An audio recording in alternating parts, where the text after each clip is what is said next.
네, 아멘. 우리가 이 시간 함께 하나님 말씀을 함께 읽어보도록 하겠습니다. 오늘 나눌 말씀은 데살로니가 전서 3장 1절부터 13절까지의 말씀을 우리가 함께 봉독해 보도록 하겠습니다. 데살로니가 3장 1절부터 13절까지의 말씀을 우리가 한번 교독으로 읽어보도록 하겠습니다. 신약성경 330페이지쯤에 있는 데살로니가 전서 3장 1절부터 13절까지의 말씀입니다. 한 절씩 교독으로 읽겠습니다. 제가 먼저 1절을 읽겠습니다. 이러므로 우리가 참다 못하여 우리만 아덴에 머물기를 좋게 생각하고 전하는 하나님의 일꾼인 디모데를 보내노니 이는 너희를 굳건하게 하고 너희 믿음에 대하여 위로함으로 아무도 이 여러 환난 중에 흔들리지 않게 하려 함이라. 우리가 이것을 위하여 세움 받은 줄을 너희가 친히 알리라. 우리가 너희와 함께 있을 때에 장차 받을 환난을 너희에게 미리 말하였는데 과연 그렇게 된 것을 너희가 아느니라. 이러므로 나도 참다 못하여 너희 믿음을 알기 위하여 그를 보내었노니 이는 혹 시험하는 자가 너희를 시험하여 우리 수고를 헛되게 할까 함이니 지금은 디모데가 너희에게로부터 와서 너희 믿음과 사랑의 기쁜 소식을 우리에게 전하고 또 너희가 항상 우리를 잘 생각하여 우리가 너희를 간절히 보고자 함과 같이 너희도 우리를 간절히 보고자 한다 하니 이러므로 형제들아 우리가 모든 궁핍과 환난 가운데서 너희 믿음으로 말미암아 너희에게 위로를 받았노라. 그러므로 너희가 주 안에서 굳게 선즉 우리가 이제는 살리라. 우리가 우리 하나님 앞에서 너희로 말미암아 모든 기쁨으로 기뻐하니 너희를 위하여 능히 어떠한 감사로 하나님께 보답할까. 주야로 심히 간구함은 너희 얼굴을 보고 너희 믿음이 부족한 것을 보충하게 하려 함이라. 하나님 우리 아버지와 우리 주 예수는 우리 길을 너희에게로 갈 수 있게 하시오며 또 주께서 우리가 너희를 사랑함과 같이 너희도 피차간과 모든 사람에 대한 사랑이 더욱 많아 넘치게 하사 함께 읽겠습니다. 너희 마음을 굳건하게 하시고 우리 주 예수께서 그의 모든 성도와 함께 강림하실 때 하나님 우리 아버지 앞에서 거룩함에 흠이 없게 하시기를 원하노라. 아멘. 네, 이 시간도 우리를 예배를 통해서 우리 위대하신 주님 또 우리와 함께 하시고 모든 이름 위에 뛰어나신 주님의 이름을 함께 찬양하며 예배하기를 간절히 소망합니다. 여러분이 가정 가운데서 어떻게 편안하게 예배를 드리실 거예요. 그래서 이 자리에서도 우리의 예배팀들이 함께 예배를 드리고 있습니다. 그래서 이 시간에 좀 자리를 한번 좀 정리했으면 좋을 것 같아요. 절반이 이쪽으로 와서 제가 시선이 카메라도 보고 사람도 봐야 되는데 제가 한쪽만 볼 것 같아서 우리 좀 절반 정도는 이렇게 해서 좌우를 좀 이렇게 무게를 맞출 수 있도록 그렇게 하면 좋을 것 같습니다. 네, 우리는 오늘도 계속해서 데살로니가 전서를 함께 읽고 있습니다. 함께 묵상하고 있어요. 여러분 요즘에도 주님 안에서 평안히 지내고 계신가요? 말씀으로 위로받고 또 기도로 하나님과 교제하고 계신지 모르겠습니다. 요즘과 같은 상황 가운데서 수많은 정보들이 여러분과 하나님과의 교제를 막지 않게 되기를 간절히 소망해요. 더 많은 시간 하나님과 교제하는 시간이 있기를 바랍니다. 그래서 지난주에도 말씀드렸다시피 우리가 주중에도 반파시를 하면서 계속해서 주님과 교제하고 있어요. 정말로 근신하면서 우리의 삶과 뿐만 아니라 우리의 영혼까지도 더 근신하면서 우리 하나님과 가까워지는 시간이 되기를 바랍니다. 이 근신하는 시간 가운데 특별히 우리들의 이 내면이 정리되는 시간이 되길 바라요. 우리의 내면과 마음이 정리되면서 좀 뭔가 준비되어지는 시간이 되길 바랍니다. 우리는 준비해야 돼요. 대비해야 합니다.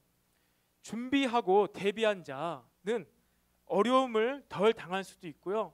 또 어려움 가운데 있는 한 사람을 도와줄 수도 있습니다. 위로해 줄 수 있습니다. 섬길 수 있습니다. 마음은 원이로 돼 육신이 약하도다 라면서 예수님께서 그 겟세마네 동산에서 기도할 때 제자들이 기도하지 못하고 잠에 빠져 있는 것을 보면서 이 안타까움의 말씀을 하셨어요. 그들이 왜 마음은 원이로 돼 육신이 약해서 이렇게 예수님께 이러한 이야기를 들었을까요? 예수님께서 깨어 기도하라는 그 말씀을 듣지 못했기 때문이죠. 준비하지 못했어요. 마음도 준비가 안 됐고 생각도 준비가 안 됐고 예수님께서 십자가의 길을 가시는 건데 그 왕의 길을 가실지 알고선 마음의 준비가 안 된 거예요. 성령 받지 못한 제자들이 그랬습니다. 복음서에서 제자들이 그랬어요. 그런데 우리는요 이제 성령의 시대에 살고 있습니다. 성령의 시대. 여러분 성령 충만함을 간구하시기 바랍니다. 여러분 때로는 교회가 이 사실과 상관없는 그런 비난을 받게 됩니다. 코로나 사태로 이 교회가 통째로 그렇게 비판의 소리를 받고 있습니다. 이것은 마치 김씨 한 사람이 죄를 지었는데 모든 김씨 가족이 모든 김씨성을 가진 사람이 다 죄인으로 취급당하는 듯한 그러한 느낌을 우리가 받고 있어요. 한국의 기독교인이 그래도 25% 800만 넘는다고 합니다. 많게는 1000만이 넘는다고 해요. 그런데 서너 교회 가운데 이렇게 실수와 잘못을 했을 때 나머지에 있는 모든 1000만 명의 성도들이 동일한 비난과 비판을 받고 있습니다. 그래서 하루라도 빨리 이 코로나 사태가 빨리 종식되었으면 좋겠다. 이 기간이 빨리 넘어갔으면 좋겠다라고 우리는 그렇게 하나님께 간구하고 기도를 하고 있죠. 그런데 여러분들 이 시기가 지나면 어떻게 될 것 같습니까? 이 시기가 지나서 우리가 이제 오프라인으로 함께 모여서 예배 드릴 수 있으면은 이러한 행복한 예배, 굉장히 즐거운 예배, 또 기독교인으로서 그동안 누리지 못한 것을 우리가 마음껏 누릴 수 있겠다. 라는 그러한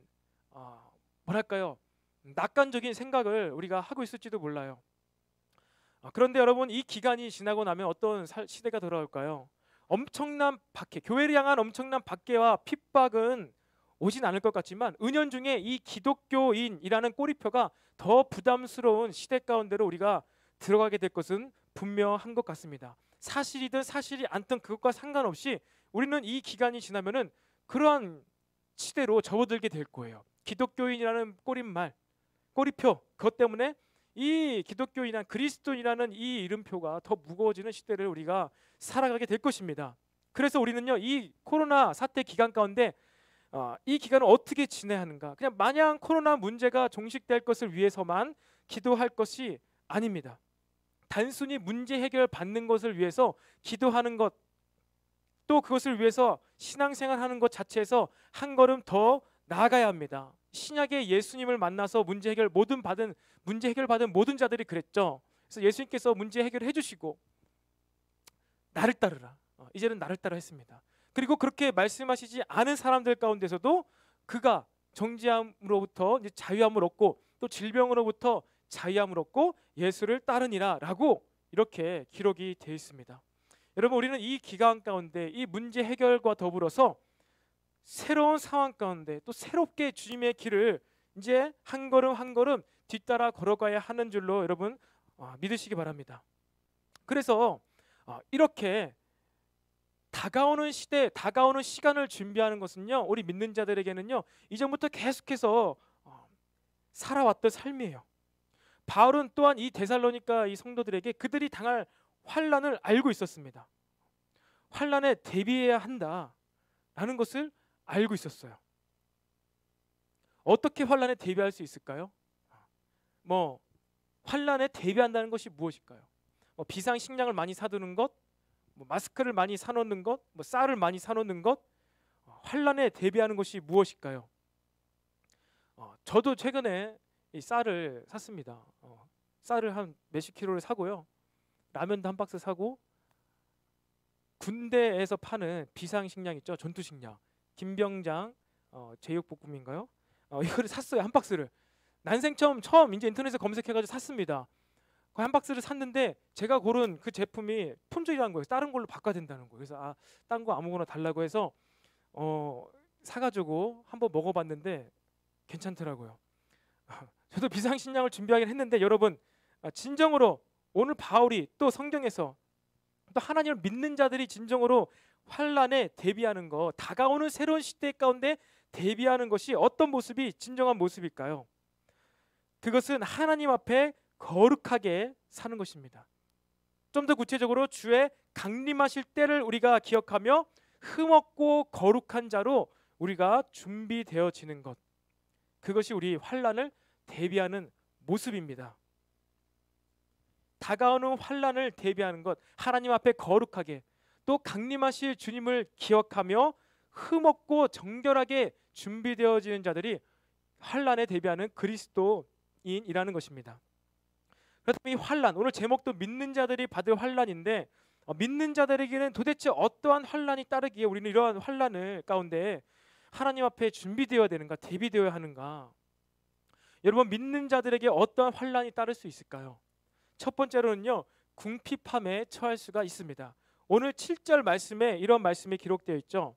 7절 말씀에 보시면 이러므로 형제들아 우리가 모든 궁핍과 환난 가운데서 모든 궁핍과 사도 바울이 믿는 자로서 자신을 대표로 지칭하면서 내가 이런 궁핍함 가운데 처했다, 궁핍함을 당하고 있다라고 이야기하고 있습니다. 여러분, 믿는 것 때문에 궁핍함을 당할 수 있습니다. 이 궁핍함을 당하다라는 말은요, 꽉 누르다라는 말이에요. 이 궁핍함이라는 건요, 꽉 누르다, 허리띠를 꽉 졸라매야 할 정도로 고통스러운 경제적인 결핍을 뜻합니다. 여러분, 예수님을 믿는다는 것 때문에 이 경제적인 궁핍함을 받을 수 있음을 여러분 기억하시기 바랍니다. 이 교회 다닌다고, 예수님을 믿는다고 다 큰 부자가 되는 것이 아니에요. 뭐 교회 다닌다고, 예수님 믿는다고 뭐 자녀가 잘 돼서 좋은 직장에 취직이 되어서 경제적인 그러한 많은 부여를 가져다 주게 되는 것이 아닙니다. 제가 지난 인도네시아에 이 정탐 여행을 다녀오면서 이제 많은 선배 선교사님들 만났어요. 그들 가운데 자녀가 이미 장성해서 성인이 된 그런 선교사 자녀도 있었고, 이제 뭐 대학생인 선교사 자녀도 있었고, 또 아주 어린 선교사님들의 자녀들도 있었습니다. 정말로 선교사님들의 삶이 무엇이죠? 헌신이죠.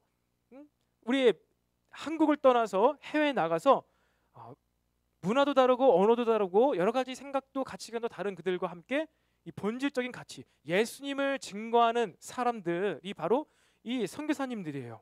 얼마나 헌신됐습니까? 얼마나 믿음이 좋습니까? 그런데 그러한 선교사의 자녀의 삶이 어떻죠?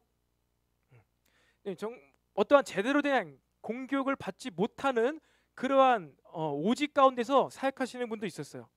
도시 가운데 사시면서 이러한 또 먼 사역지 가운데 사역하러 다니신 분도 계셨지만, 아예 그냥 그러한 이슬람 그런 마을에 들어가서 아예 그러한 제대로 된 교육을 받지 못하는 그런 환경 가운데서 사역을 하시던 선교사님들도 계셨습니다.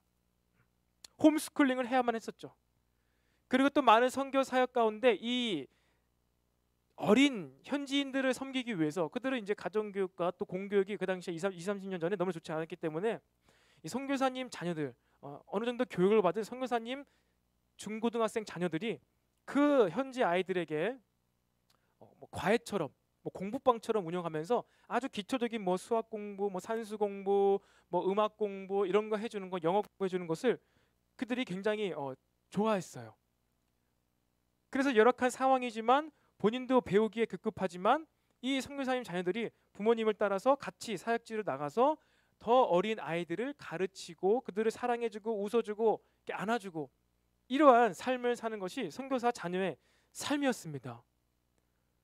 그렇게 학창 시절을 지났는데 대학생이 되면 어떻게 되죠? 대학교를 가야죠. 공부를 해야죠. 이 세상 가운데 이 세상에 좋은 시스템이에요. 체계예요. 한편으로는. 그런데 자기 공부도 제대로 하기 바쁘고 또 현지인들 아이들까지 섬기는 터라 뭐 개별 과외, 본인의 과외 또 학원을 다니지도 못했어요. 그런데 어떻죠? 그 선교사님 자녀 가운데 한 사람은 카이스트를 들어갔더라고요. 대학교 카이스트를 들어가서 졸업하고 자기는 이 법 쪽에서 일하려고 했는데 내가 공부하다 보니까 내 부르심 이것이 아니라 난 의학 쪽으로 의사가 되고 싶어요라고 해서 카이스트를 졸업하고 다시 준비해서 의전원을 들어갔더라고요. 그래서 지금 저기 고대 구로병원에서 의사로 섬기고 있어요. 그 선교사님 자녀가 제대로 된 공격도 못 받고 홈스쿨링을 통해서 또 시간 나는 대로 현지인들 아이들을 과외를 시키면서 사랑을 주고 섬겼는데, 그런 상황 가운데 이러한 세상적인 기준으로 봐도 정말로 잘 되어지는 성공한 그런 선교사님 자녀가 있었습니다. 그리고 또 어떠한 자녀는 마찬가지로 현지에서 공부했는데 이제 한국에 있는 한동대에 가서 거기서 또 공부를 지금 하고 있어요. 대학생이에요. 이제 올해 또 군대를 간다고 하더라고요. 여러분 분명히 예수님을 믿는 것 때문에 자녀가 제대로 되기보다는 일반적인 정상적인 그러한 교육을 받지 못했습니다. 피해를 본 것이죠. 교육적인 궁핍함을 받는 것이죠. 그런데 어떻죠? 그런 상황 가운데서도 하나님의 은혜가 있었고 사람들과의 만남이 있었고 그 선교사 그 자녀 자체가 생각과 마인드가 다른 것이죠. 공부를 스스로 한다는 것입니다.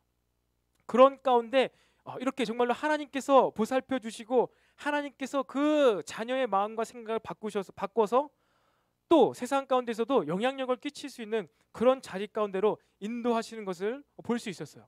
이것은 시간이 많이 지나고 난 후의 일입니다. 우리가 예수님 믿으면 잘 되고 복 받고 성공합니다. 자녀가 잘 될 거예요. 맞아요. 이렇게 되는 케이스가 있습니다. 됩니다. 정말 하나님의 은혜 가운데 있으면요, 그 자녀가 밤을 새라도 공부를 하는 것이죠. 그런데 당장에 우리가 예수님 믿는다는 것 때문에 당장에는요 많은 어려움을 겪습니다. 궁핍함을 받게 돼 있는 거예요. 믿음 생활하는 것, 예수님을 믿는다는 것은요, 궁극적으로 당장에 우리가 이 땅에서의 어떤 성공과 번영과 그러한 잘됨을 위해서 예수님을 따르고 믿는 것이 아닙니다. 우리가 이 세상에서 당장의 궁핍함을 처할 수 있지만 그럼에도 불구하고 우리가 이 삶을 사는 것은요, 그 궁극적인 목적은 바로 영혼입니다. 영혼, 이 사람이에요. 이 사람을 얻게 하기 위해서 그 자녀가 준비되었기 때문에 하나님께서 그러한 상황과 환경을 열어 주신 것이죠. 이 사람을 얻기 위해서 부자가 될 수도 있고요, 자녀가 잘 될 수도 있고요. 이 사람을 얻기 위해서 이 영혼을 사랑하는 마음이 검증받아진 거예요. 하나님 앞에서 받아들여진 것입니다. 이 관점을 놓치면요, 우리는 어느 때이건지 간에 타락할 수가 있어요. 우리가 예수님 믿는 것, 헌신하는 것이 내가 잘 살기 위해서, 잘 먹고 잘 살기 위해서, 내 자녀가 복받기 위해서 한다. 그 중심은 하나님께서만 아시죠. 이 관점이 조금이라도 바뀌게 됐을 때는요, 우리가 타락할 수밖에 없는 거예요. 언제든지 다윗 왕도 간음자로 살인자가 될 수 있는 것입니다. 자신이 왜 왕이 됐는지 깜빡 잊고선 자신이 왕이 된 인간적인 왕의 그 권력을 사용해서 활용했을 때는 어떻게 됩니까? 타락할 수가 있는 거예요. 간음자, 살인자, 죄인 중에 죄인이 될 수가 있는 것입니다. 자신이 왜 왕이 됐는지 다윗은 알고 있었는데, 그렇게 해서 왕이 됐는데, 하나님을 왕으로 모시는 그런 한 종으로서의 인간의 왕이 되었는데, 순간 잠깐 그가 인간적인 왕의 그 권력을 사용하는 순간 그가 이렇게 비참하게 되었죠. 바울은 사역 초기부터 믿음 생활을 시작하는 이 성도들에게부터 바로 정확하게 이것을 이야기한 것입니다. 여러분, 우리들의 신앙생활의 시작은요, 처음에 어떤 기도의 응답과 특별한 사건으로 시작될 수 있습니다. 하지만 여러분, 예수 믿는 것은요, 우리가 당장에 순간적으로 경제적인 부유함에 처하거나 우리가 살아가는데 자녀의 삶, 모든 것들이 한순간에 잘 되는 것이 아닙니다. 오히려 궁핍함에 처할 수 있어요. 예수 믿는 것 때문에 경제적인 어려움, 자녀의 여러 가지 어려움을 우리는 경험할 수가 있다는 것입니다. 여러분이 예수님을 너무나 잘 믿는 부모를 둔 탓에 여러분이 경제적으로 궁핍함을 겪을 수도 있는 거예요. 그럴 수도 있습니다. 이것을 우리는 알고 신앙생활을 해야 돼요. 사도 바울은 약 6-7개월 사역하는 이 데살로니가 성도들에게 이것부터 얘기했고, 그리고 이들이 또 잠깐 까먹을까봐, 잠깐 또 떠나갈까봐 다시 또 이 서신서를 쓰면서 이것을 강조한 것입니다. 우리 믿음 때문에 환난 당할 수 있다. 우리 믿음 때문에 궁핍함에 처할 수 있다. 그것을 이야기하고 있습니다. 여러분의 믿음 생활은 어떻게 시작되었습니까? 부모로부터 시작되었습니까? 부모로부터 어떤 말을 들으면서 신앙생활을 시작했습니까? 신앙인의 삶의 끝이 목적이 무엇이라고 배우면서 자라났습니까? 여러분이 이 복음을 친구로부터 들으셨습니까? 왜 어떠한 이유로 친구로부터 복음을 듣고 신앙생활을 시작하셨습니까? 좀 이성이 있어서, 생각이 있어서, 또 내가 좋아하는 어떠한 형제 자매가 있어서 좀 마음의 안식을 얻고자, 혹은 인간적인 네트워크를 위해서, 인맥을 더 쌓기 위해서, 혹은 교제를 하기 위해서 여러분들이 친구를 통해 신앙생활을 시작하셨습니까? 여러분, 이런 것들은요 다 부차적인 것입니다. 옵셔널이에요. 옵셔널. 이제는 이런 부차적인 것으로부터 우린 본질적인 것으로 이제 시선을 옮길 때예요. 그런 시대로 세상이 변해가고 있습니다. 1970년대와 2020년대 기독교는요, 전혀 다른 거예요. 1970년대를 살아왔던 기독교인과 2020년대를 살아가고 있는 기독교인들은요, 그 본질은 똑같지만 세상이 바뀌었기 때문에 우리들의 삶에 대한 태도와 자세와 이 모습은요, 형태는 바뀌어야 하는 것입니다. 이제는 우리가 마치 비유로 얘기하자면은 다윗 왕국과 같은 그 믿는 자들의 전성기를 우리가 과거에 경험했다라면은 이제는 우리가 포로 시기의 가운데 신앙생활에 나아가는 이 이스라엘의 말씀들을 우리가 묵상할 수 있어야 할 거예요. 여러분이 지금 큐티 셀라이프로 지금 어디 말씀을 묵상하고 있습니까? 어디 말씀을 묵상하고 있죠? 에스라 말씀을 묵상하고 있죠. 에스라가 누구입니까? 학자이자 제사장, 선지자입니다. 하나님 말씀을 잘 알던 사람이었어요. 어떤 시기의 사람입니까? 포로 시기 유대 민족 이스라엘 백성이 아수르, 바벨론, 페르시아 제국, 바사의 제국에 포로로 잡히면서 식민지 지배를 받으면서 신앙생활해 온 그 시대의 리더입니다. 그리고 그 시대 이런 리더를 통해서 또 선지자들을 통해서 이스라엘 백성들이 유대 민족이 어떻게 신앙생활을 그들이 이어갔는지, 어떻게 성전을 건축하면서 신앙생활의 예배의 이것 본질을 지켜나갔는지 에스라 느헤미야를 통해서 기록되어 있는 거예요. 여러분의 성경 말씀은요, 어디에서 멈춰 있습니까? 어디 말씀을 많이 묵상하고 계십니까? 뭐 창세기부터 시작해서 여러분 뭐 다윗 왕 때의 이야기, 뭐 열왕기상하, 사무엘 상하까지 읽었습니까? 여러분 혹시 에스라, 느헤미야, 뭐 에스더 이 포로기의 말씀들은 알고 계신가요? 에스라, 느헤미야에는 어떤 말씀이 있는 걸로 알고 계시나요? 에스더 이 말씀 많이 읽었겠죠. 이 신데렐라와 같은 이 에스더 우리에게 참 귀감이 되는 내용이죠. 근데 그 전에 있는 느헤미야, 또 그 전에는 에스라. 그 에스라, 느헤미야 원래는 한 권이었어요. 나중에 나눴죠. 그래서 에스라, 느헤미야 이 말씀을 여러분들이 얼마나 많이 묵상해 보셨습니까? 이제 2020년대를 살아가는 우리는요, 세상의 포로기, 세상에게 붙잡혀서 식민지 지배를 받고 있는 이 믿는 자들이 어떻게 세상 가운데 믿음을 지키며 살아가는지를 배울 수 있는 거예요. 이 애굽에서 이 바로 왕이 지배를 받던 이 히브리 민족, 그것과는 또 달라요. 이때도 똑같이 지배를 받았지만 그것은 마치 구원받기 전의 사람들의 모습이에요. 근데 이 에스라, 느헤미야 이때는요, 정말로 믿었고 신앙의 정성기를 경험했지만 세상이 너무나 악해지고 또 이들이 스스로 타락해서 하나님께서 일부러 이러한 제국들을 일으키셔서 방망이로 뜨셨다고 했어요. 일부러 이러한 제국 상황을 허락하셔서 믿는 자들을 이렇게 어려움에 처하게 하시고 이것 가운데 신앙의 본질을 지키게 하고 400년 후에 예수님을 오게 만드는 이러한 말씀의 내용이 에스라, 느헤미야입니다. 그래서 우리는 이제 마지막 시대를 살아가고 있잖아요. 이제 마지막 때 예수님이 오실 것인데 그 예수님이 오실 때 누구를 구원하시냐? 우리 마음 가운데 성전이 회복된 자, 우리 마음 가운데 성령님이 충만한 자, 성령의 기름이 준비되어 있어서 그 불이 꺼지지 않은 신부들이 신랑의 혼인잔치에 들어가게 된다는 거예요. 여러분, 특별히 이 포로기에 있는 에스라, 느헤미야 또 많은 선지서들의 내용을 여러분 말씀 이제 묵상하시기 바랍니다. 그 말씀을 묵상하시면서 어떻게 이들이 신앙생활에 나갔는지 매번 창세기, 출애굽기, 레위기, 민수기 말씀만 묵상하지 말고 우리는 이렇게 후반기에 있는 이 포로기에 잡혀있는 이스라엘 백성들의 리더들은 어떻게 살아왔는지, 어떤 기도를 했는지 그들을 본받기를 원해요. 왜냐하면 지금 시대가 그런 시대로 들어가고 있기 때문입니다. 이제 믿음 가운데 그냥 자연스럽게 자동적으로 우리는 궁핍함에 처할 수 있는 시대 가운데 경제적인 궁핍함, 마음의 궁핍함, 교제의 궁핍함, 인간관계의 궁핍함에 처할 수도 있는 상황 가운데로 들어가기 때문에 우리는 이제 이런 말씀을 더 묵상해 나가기를 간절히 소망합니다. 그리고 두 번째로 믿는 자들에게 어떤 환난이 따를 수 있을까요? 내적으로 외적으로 고난을 당할 수가 있습니다. 내적으로 외적으로 고난을 당할 수 있어요.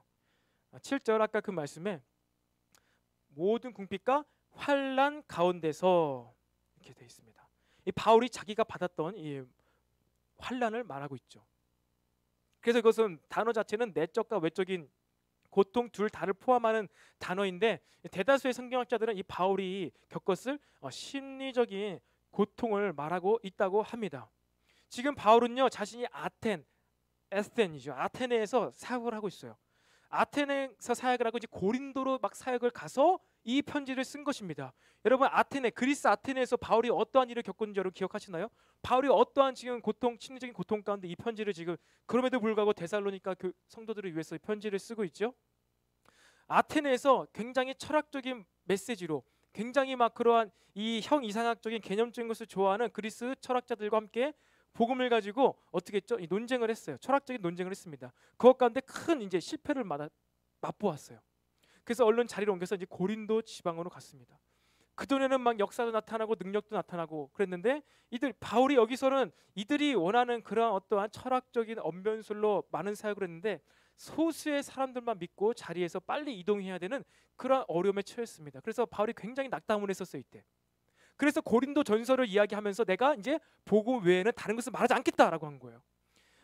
사도행전을 보면은 아테네에서 고린도에서 사역하기 바로 전에 아테네에서 사역할 때 그가 얼마나 현란하게 정말 멋있게 철학적인 이야기, 뭐 조물주가 있는데 뭐 이런 이 땅 가운데 뭐 언어를 나누게 하시고 대지와 뭐 바다의 한계를 정하시고 뭐 이렇게 하시면 엄청 멋있게 말한 게 있어요. 근데 그렇게 너무나 공을 들였는데 불구하고 복음의 역사가 안 나타났던 것이죠. 엄청난 심리적인 고통을 당하고 있습니다. 이 믿는 자들은요, 바울뿐만 아니라 마찬가지로 이 데살로니가 성도들도요, 이 믿는 자들은요, 신앙생활을 새롭게 시작하는 곳에 또 신앙생활을 해 나가는 곳에 바로 이러한 고통이 뒤따를 수가 있습니다. 어떤 가운데 이러한 고통이 따랐죠? 평화시에 전쟁 가운데 계속해서 새로운 지역에서 아테네에서 베레아에서 또 데살로니가에서 고린도에서 또 에베소에서 새로운 지역에서 계속해서 사역하는 바울의 삶 가운데 늘 이러한 심리적인 그런 마음의 압박감, 고통, 이런 고통이 계속해서 뒤따랐습니다. 우리가 이제 바울처럼 신앙생활을 하면서 원튼 원치 않든 우리는 세상 가운데 나갔을 때 이제 우리 기독교 교회 다니는 거 알고 있잖아요. 또 회사 가면 지난번에 어떤 사람 그랬다 하더라고요. 직장에 갔는데 너 어제 교회 갔다 왔냐고, 월요일 날 어제 교회 갔다 왔냐고, 이렇게 5번이나 몇 명이서 계속 자기한테 물어봤다는 거예요. 그러면서 안 갔다고, 온라인으로 예배 드렸다고. 만약 갔다 왔다고 했으면 사람들이 피했을 거예요. 교회 갔다는 것 자체 때문에 거리 두는 이러한 심리적인 고통을 받는 우리 시대를 살아가고 있다는 것이죠. 마찬가지로 이제 이 코로나 사태 이후에 새로운 어떠한 우리가 가고 있는 지역, 장소, 물리적인 장소는 똑같지만 심리적으로는 우리가 새로운 이제 땅으로 나가게 됐고요. 심리적으로는요, 세상의 사람들의 이 그리스도인에 대한 심리가 새로워졌어요. 바뀌었어요. 그래서 우리는요, 몇 달 후면 지금부터 이 새로운 세상 가운데로 우리는 들어가게 될 것입니다. 새로운 시대, 새로운 세상 가운데로 들어갈 때 심리적인 고통이 뒤따르게 돼 있어요. 여러분, 인류의 역사는요, 멈춰 있지 않습니다. 우리가 학교에서 배우기론 구석기 시대를 있었고, 그다음에 신석기, 청동기, 그다음에 철기, 그다음에 고대 시대, 중세 시대, 산업혁명, 그다음에 근대 시대, 현대 시대를 살아가고 있습니다. 이렇게 새로운 시대로 접어드는 것은 무엇으로 구분한 것이죠? 뭔가 바뀌었기 때문에 이런 무슨 기를 바꾼 것이죠. 돌을 떼었을 때 뗀석기, 구석기, 그리고 돌을 갈아서 썼다고 해서 신석기, 청동을 썼다고 해서 청동기, 철을 써서 철기, 이렇게 나눔을 하고 있습니다. 새로운 시대로 접어들 때마다 어떤 새로운 트렌드나 문화 흐름이 나타날 때 그때마다 우리 기독교는요, 환란 가운데 처했어요. 여러분들, 우리가 잊지 말아야 될 것은요, 하나님을 떠난 세상의 모든 문화는요, 새로운 어떠한 것은요, 믿는 자들을 대적한다는 것을 잊지 말아야 합니다. 우리가 학교에서는 그렇게 안 배웠겠지만요, 그런 시대가 항상 있었어요. 지금은 이제 우리가 어떠한 문화로서 이 동성애가 퍼레이드를 하면서 문화처럼 세상 가운데 등장했습니다. 영화도 있고요, 드라마도 있었습니다. 그런데 이 문화입니다. 세상 사람들 가운데 그래 그들도 그들의 그러한 욕구를 풀어줘야지, 그들도 즐길 권리가 있어야지라고 하면서 세상에 그렇게 받아들여요. 그런데 이들이 이렇게 동성애를 지지하고 합법화해야 된다고 이야기하는 사람들이 동시에 교회를 공격합니다. 그리고 이 이전에는요, 산업혁명 시기에는요, 자본주의 시기였죠. 산업혁명과 함께 자본이 이 땅 가운데 엄청나게 증가했습니다. 그러면 돈이 많아지면 되는 거잖아요. 그런데 자본주의가 교회를 공격하기 시작했습니다. 원튼 원치 않든 돈으로 교회를 파고 사는 일들이 많아졌죠. 성도 몇 명에 따라서 성도 한 명당 얼마 곱하기 몇 해가지고 교회를 사고 파는 일들이 제가 어렸을 때 90년대부터 우리나라에도 있었습니다. 그리고 한 교회가 이제 경영이 어려워지자, 미국에 있는 수정교회죠. 경영이 어려워지자 경매로 내놨는데 가장 돈을 많이 제공한 카톨릭에게 그 교회를 팔았어요. 뭐 카톨릭과 여러 통일교였나 몇 개 교회 단체에서 이렇게 낙찰에 임했는데 가장 돈을 많이 제공한 이 카톨릭에게 그 교회를 팔았어요. 자본주의가 원치 않게 교회를 이렇게 사고 팔아버리는 일 가운데로 들어오게 된 거예요. 그 전에 14에서 16세기 르네상스 시기가 있었습니다. 이럴 때 우리 학교에서 배우기는 뭐 문예 시대, 뭐 문예가 부흥했다, 인문주의가 막 굉장히 활발히 발전했다, 뭐 인간의 인권이 막 새로워졌다 이야기를 하는데, 이 시기는 잘못된 교회 중심의 사상이에요. 잘못된 교회 중심의 이 폐쇄적인 사고에서 벗어나서 인간을 위한 창조성을 발휘한 문화, 예술, 음악, 학문, 사상의 변환기였습니다. 이 르네상스 시기 다 배웠을 거예요. 이때도 역시 교회를 벗어난, 그러니까 하나님을 떠난이죠. 교회라기보다는 하나님을 떠난 예술과 음악, 미술이 유행하기 시작했습니다. 하나님을 떠난 학문, 사상이 등장하기 시작했습니다. 그래서 이러한 문화 예술이 많이 발전한 이후에 17세기에 이제 뭐죠? 나는 생각한다, 고로 존재한다. 인간의 이성, 생각하기 때문에 내가 존재하는 거지 생각하지도 못하는 나는 존재하는 것도 아니라면서 모든 판단의 근거를 내 생각에 두기 시작했어요. 내 생각. 하나님을 떠난 것이죠. 우리 판단의 근거는 말씀이어야 합니다. 맞는 것처럼 보이는데 이 르네상스 인간 중심의 문화 활동이 시작되면서 학문과 사상도요 인간 중심으로 나타나기 시작했어요. 그래서 신학 자체도 하나님을 아는 학문도 하나님을 대적하기 시작했습니다. 그리고 학문이 또 과학이 발달하면서 하나님이 없다고 논리적으로 증거하기 시작했습니다.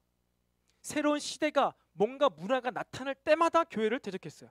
그 이전에는요 중세 교회는요 이제 기독교가 핍박받다가 국교가 되는 시기였습니다.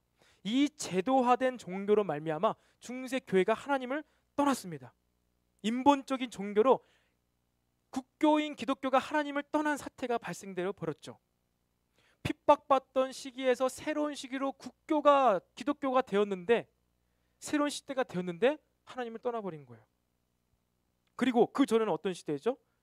로마 제국의 핍박 받는 가운데 이 유대교가 있었습니다. 하나님을 믿는 자들이 그들의 신앙을 지키는 유대교가 있었는데 유대인들이 예수님을 하나님으로 인정하지 않았어요. 이제 그들이 포로기에서 그나마 좀 살만한 약간 반포로기라고 해야 되나요? 로마 제국의 인정을 받으면서 그들이 이제 공동체를 합법적으로 세금은 바쳐야 되지만 합법적으로 이룰 수 있는 안정적인 신구약 중간기를 맞이했는데,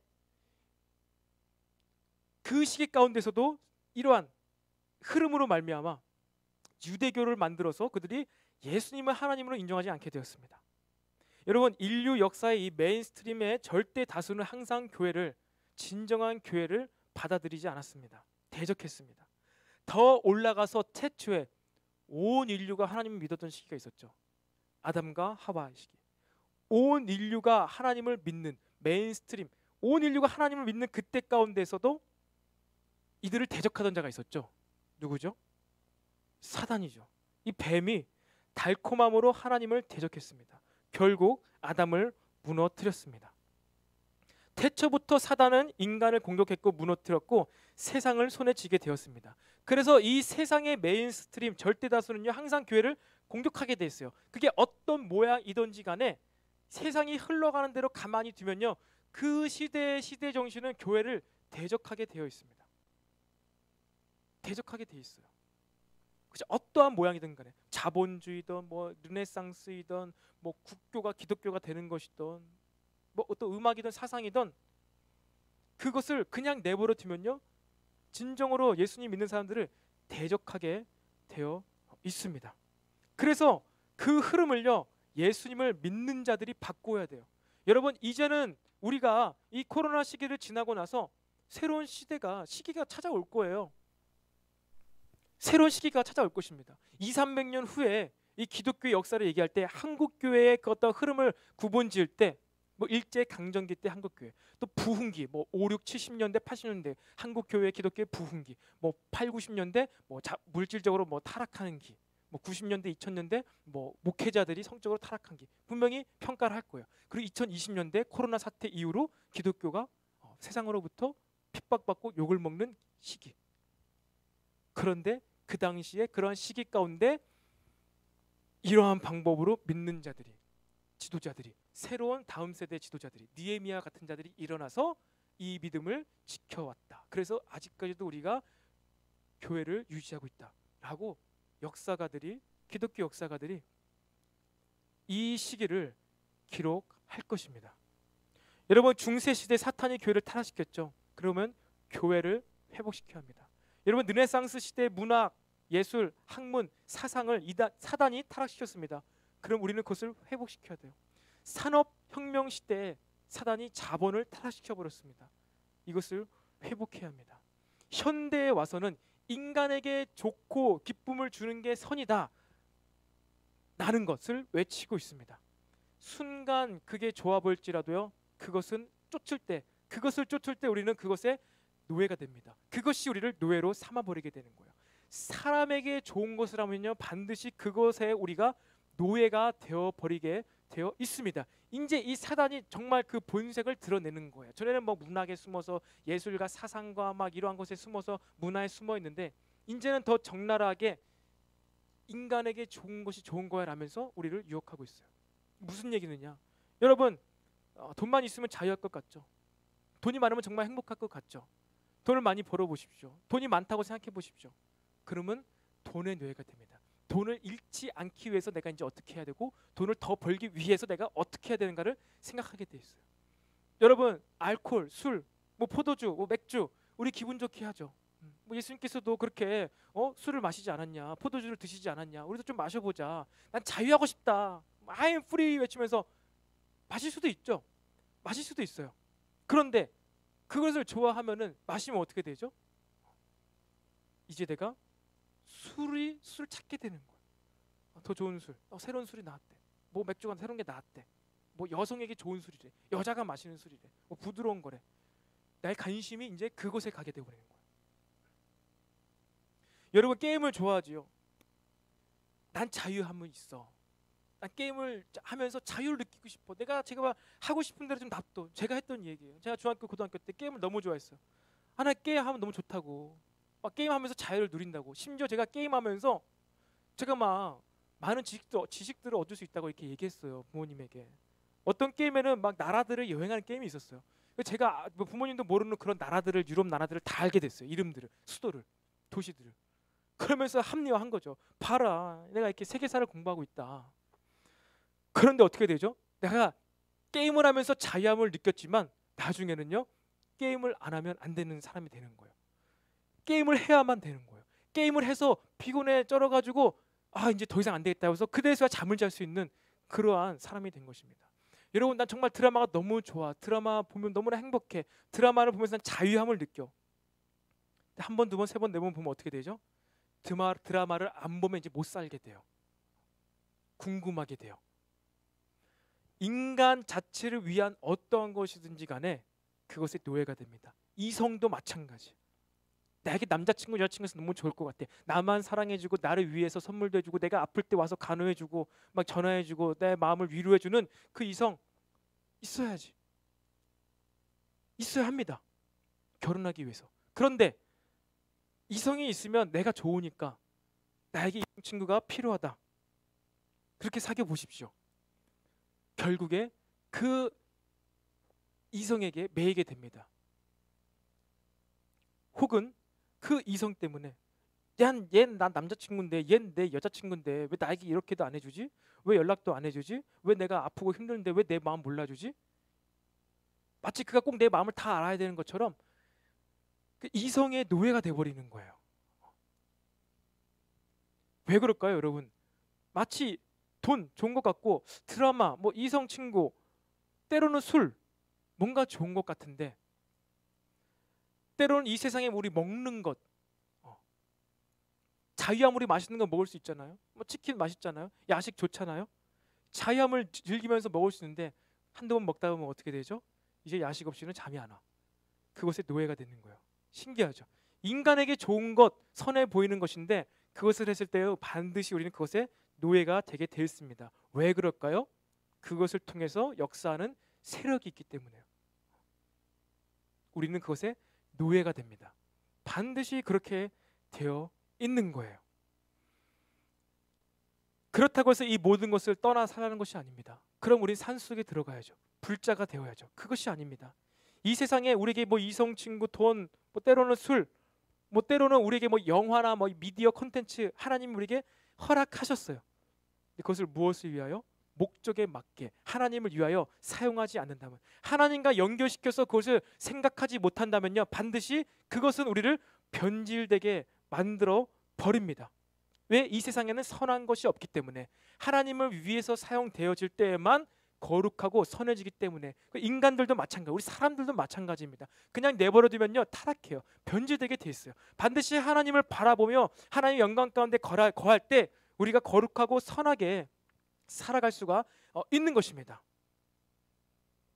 그 인간 자체를 위한 것, 하나님과 연결짓지 못했을 때는요, 그것을 통해서 조장하는 이 악한 세력이 있기 때문에요. 여러분들, 우리는 그것을 알고 깨어서 항상 무엇을 하든지 간에 우리는 이러한 생각을 할 수가 있어야 돼요. 이러한 일들이 마지막 시대를 살았던 초대 기독교 공동체가 가장 심하게 경험했던 것입니다. 이 초대 기독교는요, 처음이었지만 마지막 시대를 경험했어요. 왜? 예수님께서 내가 곧 다시 오리라고 했기 때문에. 그들은요, 첫 시대였지만, 그러니까 예수님이 승천한 것을 바라보았지만 동시에 마지막 때를 살았습니다. 그 새로운 시대, 예수님의 은혜의 시대였다가 갑자기 마지막 시대로 확 들어가 버렸어요. 그렇기 때문에 그들은요, 더욱 모든 것에 있어서 어떻게 해요? 모든 것을 하나님의 영광을 위해서. 바울도 그래서 고린도전후서를 통해서 모든 것을 하나님의 영광을 위해서 해라. 이제 뭐 기는 것, 굽이 갈라지지 않은 것, 율법에서는 부정하다 했지만 하나님께서 정하다고 하셨다. 이방인들도 구원 받는 것이다. 모든 것을 하나님의 목적에 맞춰서 바라볼 수 있는, 그래야만 선한 것을 찾을 수 있는 시대가 이 초대교회 때부터 살고 있는 거예요. 그때나 지금이나 똑같습니다. 왜냐하면 초대 기독교회나 2000년 전이나 지금이나 다시 오실 예수님에 대한 이 사건만 성경에 남아있기 때문이에요. 그렇기 때문에 성경적인 시간으로 보았을 때 2000년 전이나 지금이나 똑같은 겁니다. 똑같은 마지막 때예요. 그런데 물리적인 시간으로 보면 2000년 전보다 지금 훨씬 더 마지막 때에 가까이 온 것입니다. 성경적으로 봤을 땐 똑같습니다. 그때의 긴박감이나 지금의 긴박감은 똑같아요. 그런데 물리적으로 보면 더 마지막 때에 가까이 우리는 점점점 다가가고 있습니다. 그래서 세계는 지금 새로운 시대로 점점점 들어가고 있는 것입니다. 더욱더 마지막 시대와 같은 시대로 점점점 들어가고 있는 거예요. 특별히 이 세계적 재난 현상과 더불어서 새로운 시대가 더 빨리 개편될 것입니다.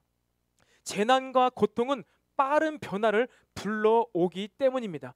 특별히 4차 산업혁명이니 AI 시대니 이러면서 우리는 정말로 이제 새로운 시대로 접어들고 있어요.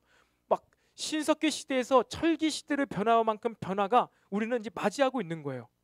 이전에는 갈고 쓰던 이 돌을 사용하던 사람들이 있는데도 불구하고 옆에 철기를 쓰는 사람들이 이제 막 들어오기 시작하는 거예요.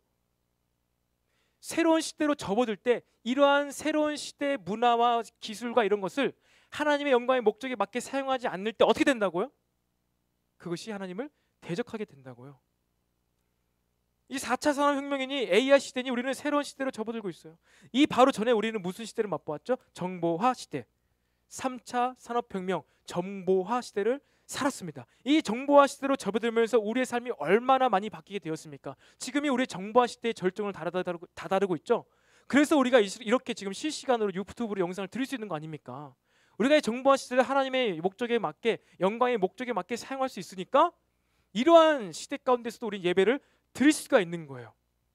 정보화 시대뿐만 아니라 문화적으로는 이 음악의 시대, 예술의 시대로 접어들었죠.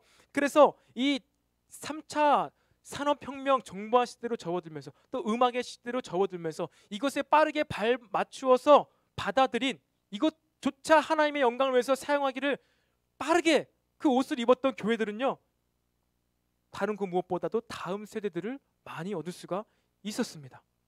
발빠르게 이해하고 대응한 교회 공동체는요, 이러한 시대 가운데서도, 유튜브 시대 가운데서 유튜브 보면 안 돼, 미디어 보면 안 돼, 이런 것만 외칠 것이 아니라 이러한 미디어를 통해서, 유튜브를 통해서도 예배를 드릴 수 있고, 멀리 때로는 군대로 말미암아, 멀리 때로 유학으로 말미암아 이 공동체를 떠날 수밖에 없는 상황 가운데서도 메시지로 또 예배하면 찬양하는 이 공동체성을 그들이 유튜브 미디어로라도 느끼면서 다시 돌아왔을 때 더 잘 정착하고 다시 교제할 수 있는, 이러한 것을 우리가 3차 혁명, 산업혁명 시대에, 정보화 시대 때 누릴 수 있는 것 아니겠습니까? 근데 마냥 그냥 이것을 사탄적인 거다, 악한 거라고 대적했을 때에는 군대 다녀온 형제들이 왜 교회 정화하지 못합니까? 우리 교회 다녀온 형제들 다 어디 있나요? 물리적으로 떨어져 있는 거 무시할 수가 없는 거예요. 무시할 수가 없습니다. 무시할 수가 없어요. 저도 이 중동에서 2년 동안 파견 근무했잖아요. 그래서 1년 동안 제 아내랑 떨어져 있었습니다. 2년 동안 떨어져 있었죠. 첫 1년 떨어져 있을 때, 이제 1년 떨어지고 결혼하고 다시 헤어졌는데, 처음 이제 파견 근무 나가 6개월 만에 본 적이 있어요. 6개월 만에. 그때 스카이프로 정말 거의 매일같이 통화도 했었습니다. 그럼에도 불구하고 6개월 만에 인천공항에서, 그때 2012년도였는데 다시 만났는데 왜 이렇게 얼굴 형태가 어색하게 보이던지, 스카이프로 보는 거랑 이제 만나서 봤는데 뭐 어색한 거예요. 여러분도 제 얼굴 계속 보니까 봐줄만 하죠. 근데 오랜만에 저를 보는 사람들이 항상 하는 말이 있어요. 왜 이렇게 살쪘냐고, 왜 이렇게 얼굴이 커졌냐고, 항상 그 얘기를 하더라고요. 근데 계속 보면 봐줄만 하죠. 그냥 적당한 크기 같죠. 그런데 저도 그때 아내를 봤을 때, 아내가 저를 봤을 때 맨날 스카이프로 받긴 했지만 그럼에도 불구하고 어색하더라고요. 근데 이제 버스 안에서 같이 또 얘기하고 이런저런 얘기하면서 다시 또 친밀감을 느끼게 됐습니다. 여러분, 지금 군대 가 있는 형제들이 몇이 있죠. 몇몇이 있습니다. 감사한 것은 요즘 군대는 3차 산업혁명 시대예요. 유튜브를 볼 수 있답니다. 5시 넘어서 일과 끝나고 인터넷을 할 수 있대요. 어떤 형제는 몰래 또 본다고 합니다. 중간중간에도. 이 시간에도 유튜브를 통해서 우리 청년부 예배를 같이 드리는 우리 군대에 있는 형제 여러분, 이 문명의 이 길을, 유익을 마음껏 누리시기 바랍니다. 그리고 돌아와서 우리와 함께 또 공동체 연합을 누리기를 간절히 소망합니다. 근데 이제 4차 산업혁명이라는 거예요, 여러분. AI 시대. 마찬가지로 믿는 자들이 이런 시대를 준비하지 않는다면요, 지금도 역시나 모든 이 세상의 것들을 이용해서 활개치는 사단 때문에 이 새로운 시대로의 진입은 교회 공동체에게 새로운 환란을 가져다 줄 것입니다. 점점 더 자극적이고 집요하고 삶의 모든 부분에서 이 환란은 우리에게 다가오고 조여올 거예요. 다가오는 환란 가운데 새로운 시대로 접어들어서 환란 가운데 우리가 준비할 수 있는 청년들이 되기를 간절히 소망합니다. 그럼 우리가 어떻게 이러한 환란에 대비할 수 있을까요? 먼저 사람에 대한 사랑이 넘치게 해야 합니다. 여러분 12절 함께 보실까요?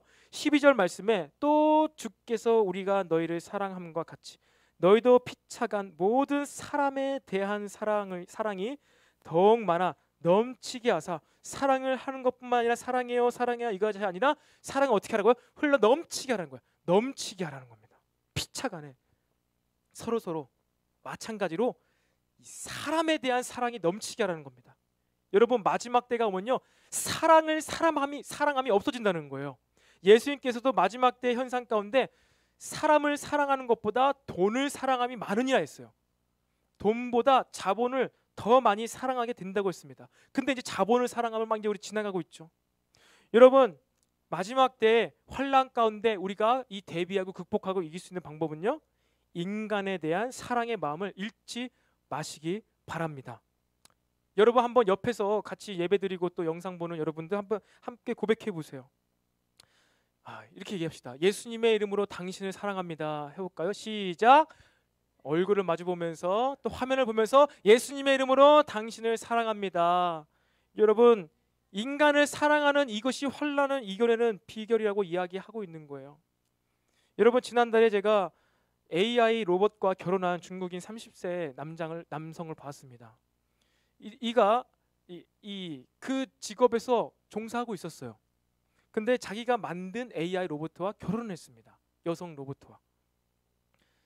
그냥 화면과 결혼한 게 아니라요, 그 로봇을 만들고 이제 겉에 이제 피부를 입히고 옷을 입히고 로봇이에요. 인형 로봇. 근데 뭐가 다르죠? 대화가 돼요. 말이 돼. 이 로봇이 음성을 듣고 말을 하더라고요. 그래서 심리적인 교감을 하는 것처럼 보여요. 그래서 이 중국이 30세 남성이 이 AI와 자기가 결혼했다는 거예요. 만족스럽다는 거예요. 난 이 로봇 AI를 사랑한다는 거예요. 여러분, 하나님의 형상으로 창조된 거룩하고 존귀한 우리 인간, 이 사람만이 사랑받아야 하는 마땅한 존재라는 것을 믿으시기 바랍니다. 이 사람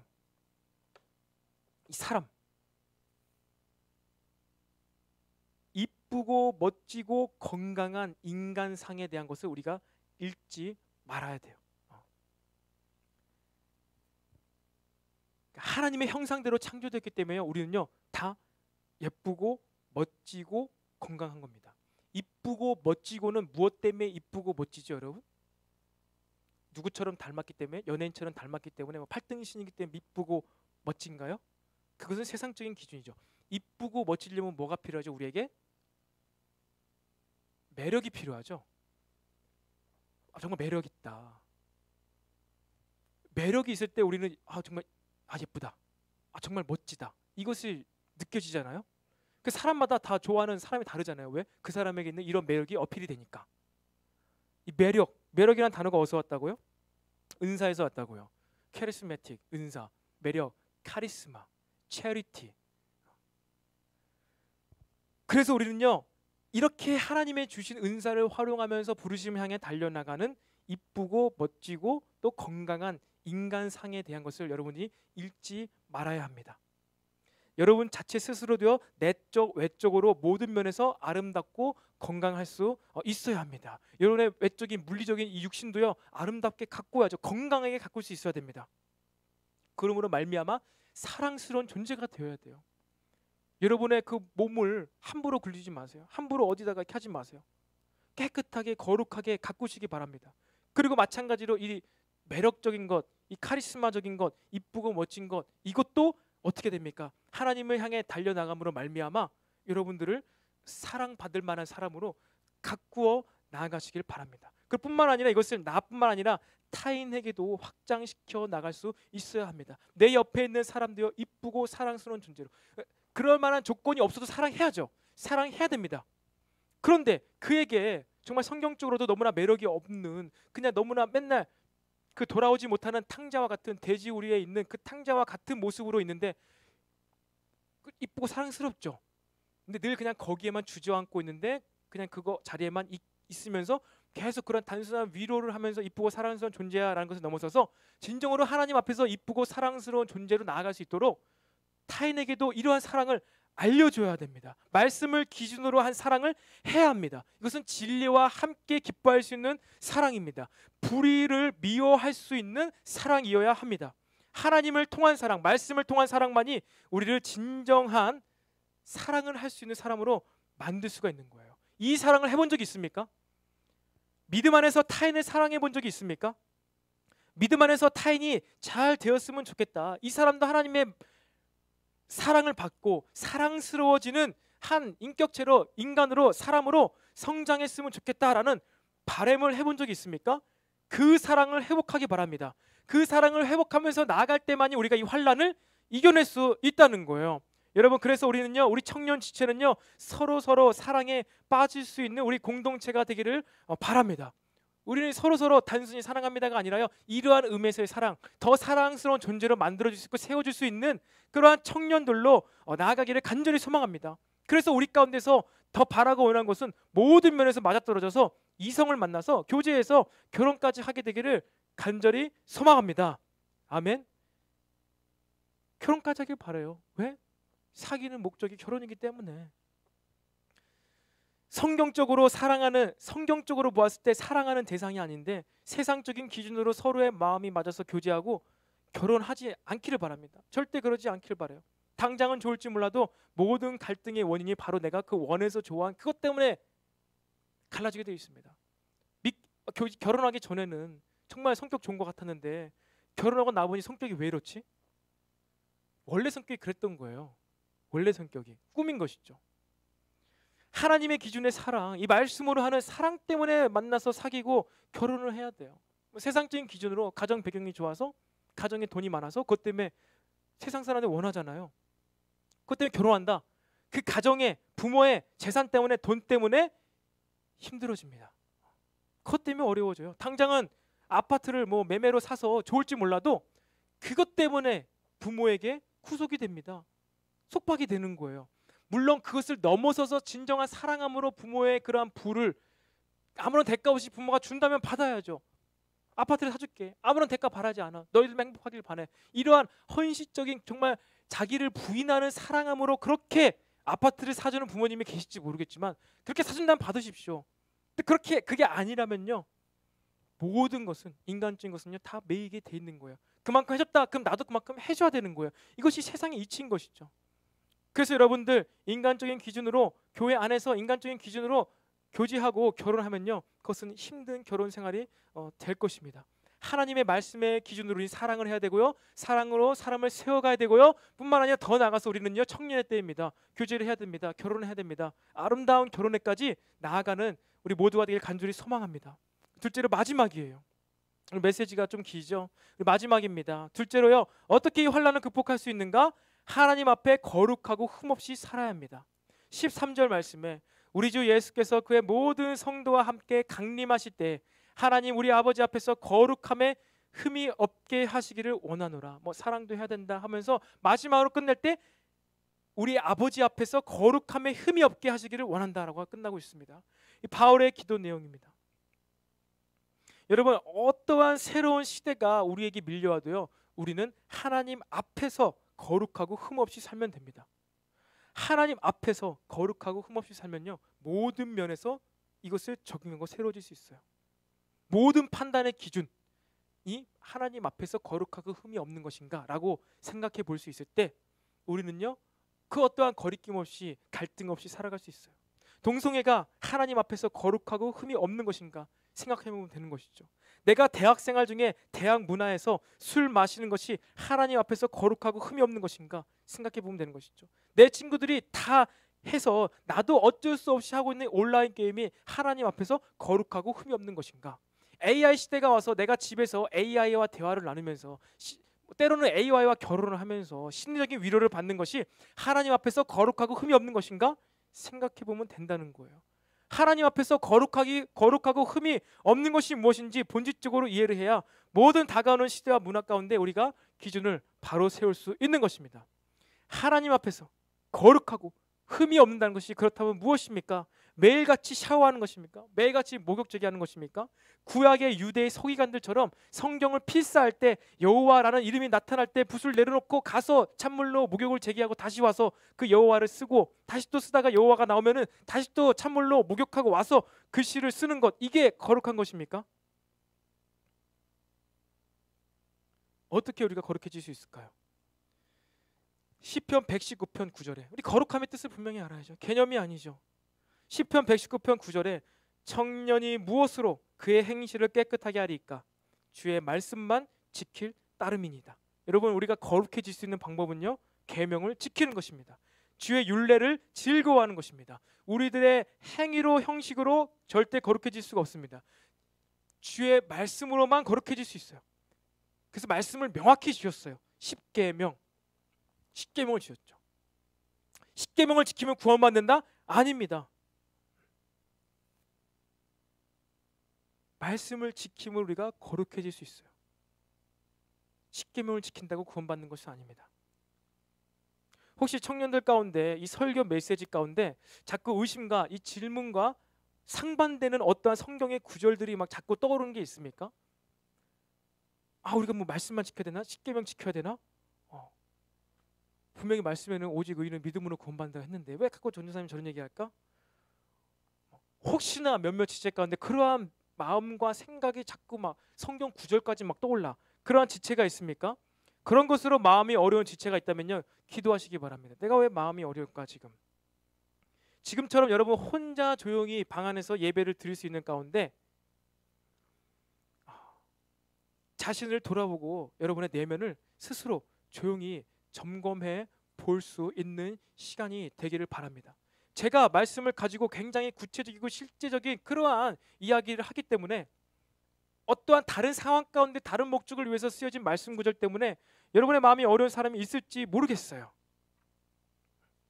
그럴 때에는 이 마음이 왜 드는가 여러분들이 곰곰이 생각해 보아야 합니다. 여러분, 우리는 반드시 주의 말씀으로만 거룩해질 수 있습니다. 그리고 시편 119편은 이 말씀을 할 때는 이 하나님의 율법의 계명을 말씀하고 있는 거예요. 그것은 10계명을 이야기하고 있는 것이죠. 우리 말씀을 지킴으로 거룩해질 수 있습니다. 신약의 디모데전서 4장 5절에는요 하나님의 말씀과 기도로 거룩하여 짐이라 라고 이야기하고 있습니다. 말씀을 지키고 계명을 지키고 그러다가 부딪히는 일이 생기고 마음이 어려울 때 기도로 하나님께 나가서 질문하고 체험하고 그렇게 우리는 흠이 없이 거룩해질 수가 있는 것입니다. 하나님의 말씀과 기도로 거룩하여 짐이라는 건요 굉장히 그래서 액티브한 개념입니다. 굉장히 액티브해요. 말씀과 계명을 지키고 살아간다. 어려워 부딪혀 아닌 것 같아라고 했을 때 기도하는 거예요. 기도하고 하나님을 느끼고 체험하고 질문하고 때론 의심해보고 합리적인 선한 의도를 가지고 질문해보고 기도하고 경험하고 체험하고 이런 거였구나. 원래 이런 말씀 이런 뜻이었구나. 이런 상황 가운데 사람들에게 이런 말씀을 주셨구나라고 우리는 거룩해질 수가 있는 것입니다. 여러분, 우리들의 신앙생활은요 가만히 생각으로 개념으로 하는 것이 절대로 아닙니다. 가만히 개념으로 생각으로 하려고 하니까 자꾸만 의심이 드는 거예요. 아닌 것 같은 거예요. 아닙니다. 여러분, 우리의 신앙생활은요 아주 활동적인 겁니다. 어찌 보면 신앙생활은요 우리의 내면의 생각을 굉장히 폭풍치게 만드는 거예요. 그렇게 폭풍이 몰아치면서 때론 갈등이 막 생기면서 우리가 변화 성장해 나가 결국 그리스도를 닮아가는 것입니다. 여러분의 말씀에 부딪혀서 혼란을 일으키는 사람이 있습니까? 말씀 때문에 갈등되는 사람이 있습니까? 세상적인 기준 때문에 내가 지금 와서 교회 와서 기도해야 되는가 아니면 공부해야 되는가 이것 때문에 갈등하는 것이 아니라 말씀 자체 때문에 부딪히면서 갈등하고 있습니까? 이런 말씀이 있는데 진짜 이것이 맞는가? 사랑함으로 사람을 세울 수 있고 이 정말 이쁘고 멋지는 것이 이 진짜 매력 때문에 카리스마 때문에 주님의 비전을 향해 나가는 자들에게 은사를 주셔서 그것 때문에 진짜 이쁜 멋진 사람이 될 수 있는 것인가? 라고 막 생각하면서 아닌 것 같은데 그래도 좀 더 키 크고 좀 더 예쁘고 좀 더 잘생겼으면 매력적인 것이 아닌가라는 이러한 부딪힘이 있을 때 기도하십시오. 기도해. 이러한 우리의 말씀 자체 때문에 갈등을 일으킬 때 폭풍 칠 때 우리가 그리스도를 좀 더 닮아갈 수 있는 것입니다. 우리는 그렇게 그리스도인이 되어갈 수 있어요. 늘 세상적인 것 때문에 갈등하고 이런 것 때문에 고민하고 기도했을 때는요 우리는 그리스도인으로 성장할 수 없어요. 더 종교인이 될 뿐입니다. 근데 말씀 때문에 자체로 기도하고 말씀 자체를 묵상했을 때 우리는 그리스도인들이 되어가는 거예요. 신앙이 자라날 수가 있는 것입니다. 여러분, 말씀과 기도로 더욱더 거룩하여지는 우리 엘림 청년들이 되기를 간절히 소망합니다. 우리 말씀을 마무리하겠습니다. 여러분, 말씀을 정리하면서 우리 믿는 자들에게는요 환난은 필연적입니다. 환난은 필연적이에요. 이것을 3절에서 바울이 이야기합니다. 우리가 이것을 위하여 세움 받은 줄을 너희가 친히 알미라. 우리가 이것을 위하여 이 환난 받는 것을 위하여 나 바울이 우리가 세워졌다. 믿을 때 환난이 오는 것을 미리 말해두었던 것입니다. 너희들이 앞으로 믿음 때문에 이런 환난이 올 건데 그것 때문에 우리가 너희들한테 이렇게 서신서를 보내는 것이 아니냐. 그것 때문에 우리가 너네들에게 리더가 된 것이 아니냐. 이렇게 이야기하고 있는 것입니다. 여러분, 이 환난, 세상이 주는 환난, 세상으로부터 오는 환난은요 세상이 그냥 믿는 사람 자체를 미워하는 건가 싫어하는 건가 아닙니다. 좀 더 정확히는 이 세상을 이 믿음이 없는 사람을 그 뒤에서 조종하는 이 사탄이 믿는 사람을 싫어하는 거예요. 태초부터 아담을 공격해 넘어뜨렸고 마지막 때 이 사탄이 불못에 던져지기 전까지 우리를 끊임없이 무너뜨리려고 할 것입니다. 어떻게? 갑자기 뿔 달린 귀신으로 괴물로 나타나서? 아니죠. 새로운 시대로 접어들 때마다 그 시대의 정신이 기독교를 공격해 오는 것입니다. 여러분, 다가오는 시대 가운데 준비되어 주시기 바랍니다. 특별히 말씀과 기도로 하나님 앞에서 거룩하여짐으로 예수께서 다시 강림하실 때 우리가 흠 없이 보존되기를 간절히 소망합니다. 여러분, 환난을 이상히 여기지 마시기 바랍니다. 환난을 기이 여기지 마시기 바랍니다. 왜 이렇게 세상 사람들 교회를 싫어할까, 핍박할까, 왜 근거도 없는 말로 이런 유언비어를 퍼뜨릴까, 이상하게 생각하지 마시기 바랍니다. 올 것이 왔다라고 생각하시기 바랍니다. 태초부터 지금까지 늘 그래왔기 때문이에요. 중요한 것은 우리의 관심은 이제 말씀과 기도로 거룩하여지는 것입니다. 그 환난을 이겨내는 것입니다. 말씀과 기도에 집중할 수 있는 우리는 그 생각과 마음이 달라지고 결국에 가치관이 바뀌게 됩니다. 하나님 앞에서 흠없고 거룩한 그리스도인으로 살아갈 때 우리는요, 하나님뿐만 아니라 세상도 주목하는 사람, 세상도 필요로 하는 그리스도인이 되는 줄로 믿으시기 바랍니다. 우리가 진실로 하나님 앞에서 거룩함 없이 흠 없이 사라지는, 흠이 없어지는 삶을 살아갈 때 세상에서도 빛과 소금으로 그리스도의 참된 선함과 능력을 나타내는 삶을 살아가게 되는 줄로 믿으시기 바랍니다. 그래서 이 위기 가운데요, 여러분들이 더욱더 정금같이 단련되기 원해요. 이때가 아니면 단련되어질 수 없는 시기를 우리는 참 지나고 있습니다. 이때가 아니면 다시는 경험할 수 없는 시기를 우리는 지나가고 있어요. 이때만 정금과 같이 단련되어질 수 있는 우리의 삶의 부분이 있을 것입니다. 20년 후에 30년 후에 여러분이 40대가 되고 50대가 되었을 때 이때 단련되어진 부분이 그때도 생각이 날 거예요. 그때도 여러분의 삶에 영향을 줄 것입니다. 이때 여러분 그냥 이제 교회를 합법적으로 안 가도 된다 이러한 생각 하시지 마시고, 이때 좀 더 내가 스스로 개인적인 삶, 만남, 교제, 여행 갈 수 있는 시기가 되었다라고 생각하지 마시고, 직장도 안 가죠, 재테크하죠, 재테크가 아니라 재택근무를 하죠, 이러한 때 내가 더 집에서 한번 돌아보리라 라고 생각하지 마시기 바랍니다. 그리스도인이라면요, 믿는 사람은요, 이럴 때 더 근신하여서 거룩해지기를 소망하고 갈망하시기 바랍니다. 왜? 이때만 우리가 거룩해질 수 있는 삶의 부분이 있는 거예요. 그것을 알고 정말로 세상의 빛과 소금으로 쓰임 받을 텐데 준비될 수 있는 여러분과 저가 되기를 간절히 소망합니다. 그래서 우리가 이 시간에 우리 나는 믿네 이 찬양하시면서 우리가 함께 뜨겁게 기도하는 시간 갖도록 하겠습니다. 내게 허락하신 시련을 통해, 내게 허락하신 시련을 통해 나의 믿음 더욱더 강하게 자라나고, 험한 산과 골짜기 지나는 주께 더 가까이 나를 이끄시네. 내가 겪는 시험이 어렵고 힘겨워 내 주님보다 크지 않네. 내 앞에 바다가 갈라지지 않으면,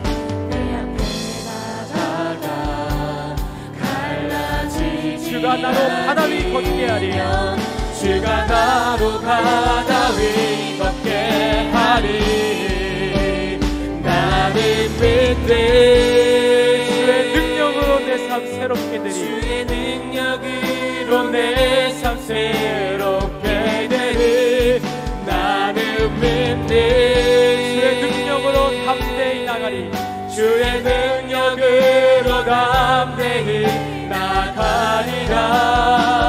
주와 함께 싸워 승리하리라. 날마다 믿음으로 난 살아. 우리 다시 한번 처음부터 고백하겠습니다. 내게 허락하신 시련을 통해 나의 믿음 더욱더 강해,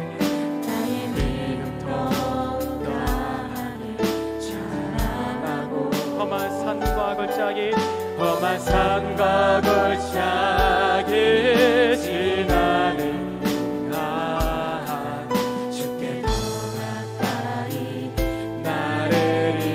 내가 겪는 시험이 어렵고 힘겨워도 내 주님보다 크지 않네. 내 앞에 바다가 갈라지지 않으면,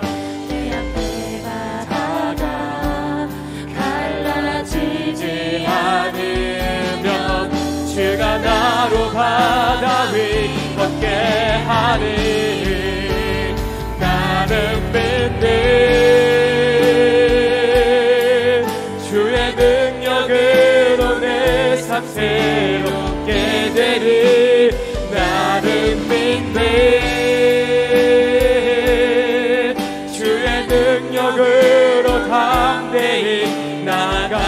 주와 함께 싸워 주와 함께 싸워 승리하리라.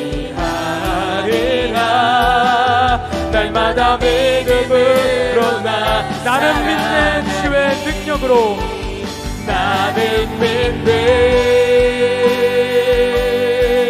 주의 능력으로 내 삶 새롭게 되리. 나는 믿는 주의 능력으로 담대히 나가리라. 주와 함께 싸워 승리하리라. 날마다 믿음으로 난 살아가리.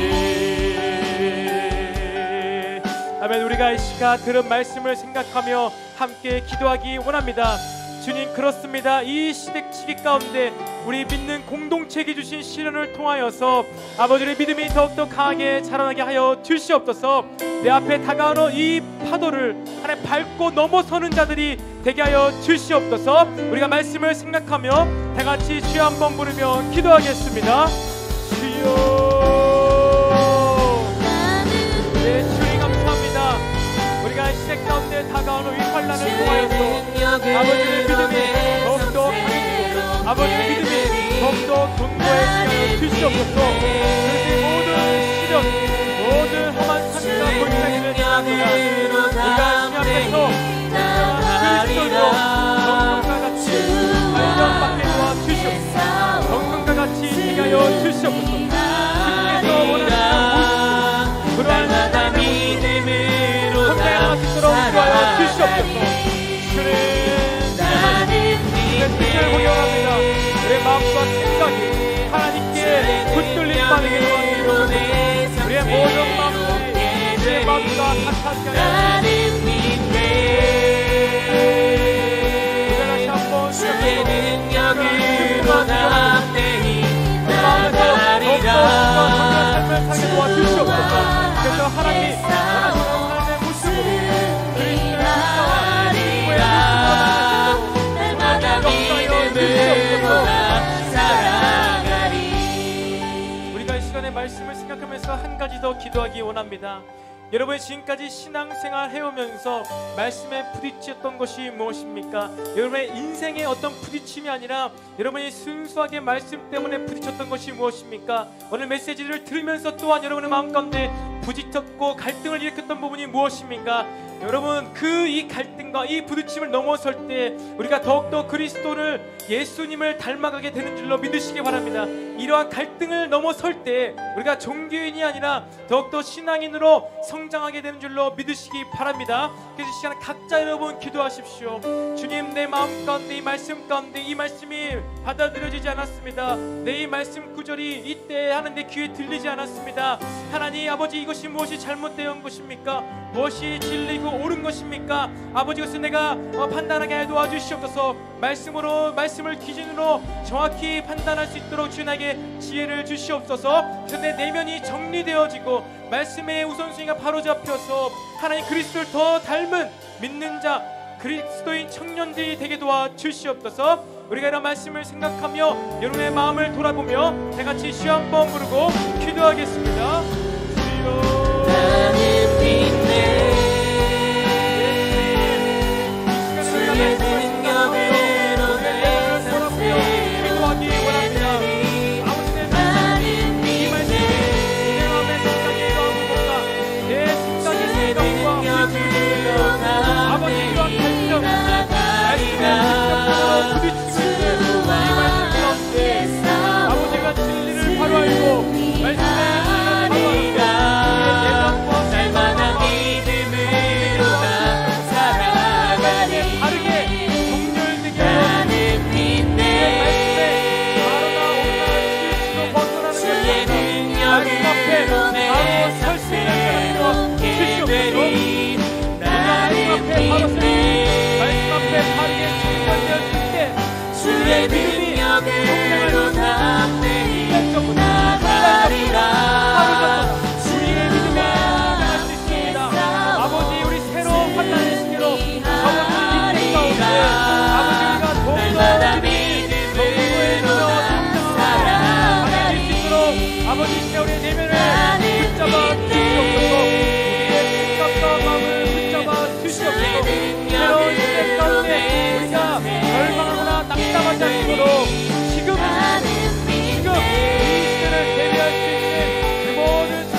하나님 감사합니다. 오늘도 우리가 예배자로서 하나님께 예배를 하게 하니 감사합니다.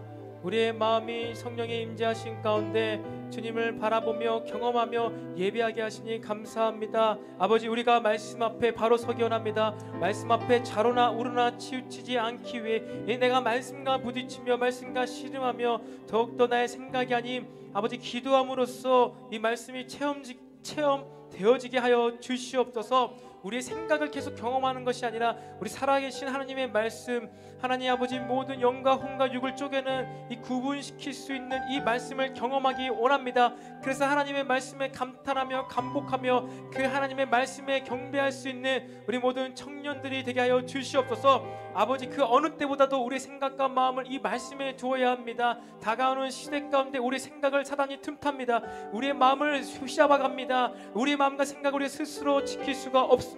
나의 의지로, 나의 어떤 과거의 신앙생활의 어떤 경험으로 지킬 수가 없습니다. 오늘도 오늘의 만나의 말씀이 필요합니다. 아버지, 오늘도 우리에게 이런 말씀을 주셨사오니 아버지, 우리 환난을 당연한 것으로 받아들이게 하시고 이 환난을 대비하며 준비한 자들 되게 도와 주시옵소서. 특별히 사랑을 사랑함이 넘치게 하여 주시옵소서. 우리 지체를 피차간에 서로 사랑함이 넘치게 하여 주시옵소서. 하나님 말씀 안에서 우리가 사랑스러운 존재로 성장해가면서 뿐만 아니라 내 옆에 있는 사람들도, 가족들도, 팀원들도 하나님께 그리고 사람들에게 사랑받아지는 자들로 함께 세워갈 수 있는 우리가 되게 도와 주시옵소서. 뿐만 아니라 아버지, 우리가 하나님이 다시 오심을 기억하며 하나님 앞에서 거룩하고 흠이 없는 자가 되길 원합니다. 말씀과 기도로 날마다 흠이 없고 거룩하여져서 하나님의 말씀을 지킴으로 말미암아 이 시대를 이겨나가는 우리들이 되게 도와 주시옵소서. 아버지, 정말로 이 AI 시대 4차 혁명 시대를 접어들면서 우리가 세상에 하는 여러 가지 이야기들도 많이 듣지만 이 말씀으로 우리가 시대에 대한 통찰력을 얻게 하여 주시옵소서. 에스라 느헤미야 시기같이 포로 시대를 살아가는 그리스도인들이, 믿는 자들이 어떻게 시대를 이겨내며 지혜롭게 이 난간을 이겨내야 되는지 모든 면에 있어서 정치, 경제, 사회, 문화, 기술, 예술, 문학, 사상, 아버지 종교 모든 면에 있어서 이제 우리가 말씀으로 신앙으로 살아가는 자들이 되게 도와 주시옵소서.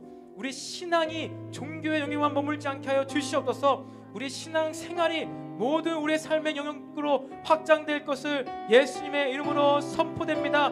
비록 우리가 함께 예배하지 못하지만 각자의 처소에서 예배 드릴 때 아버지 말씀의 능력을 우리가 신뢰하기 원합니다. 이 말씀의 능력으로 말미암아 우리의 모든 신앙생활, 예배생활이 우리의 삶의 모든 영역으로 확장되게 하여 주시옵소서. 이 시간 모든 군 안에서나 해외에서나 집에서나 멀리서나 가까이서나 예배드릴 때 아버지, 우리들이 이 온라인으로 연결되어 있습니다. 우리가 이 메시지를 함께 듣고 있습니다. 아버지, 이 메시지를 듣는 우리 가운데 동일하게 역사해 주시옵소서.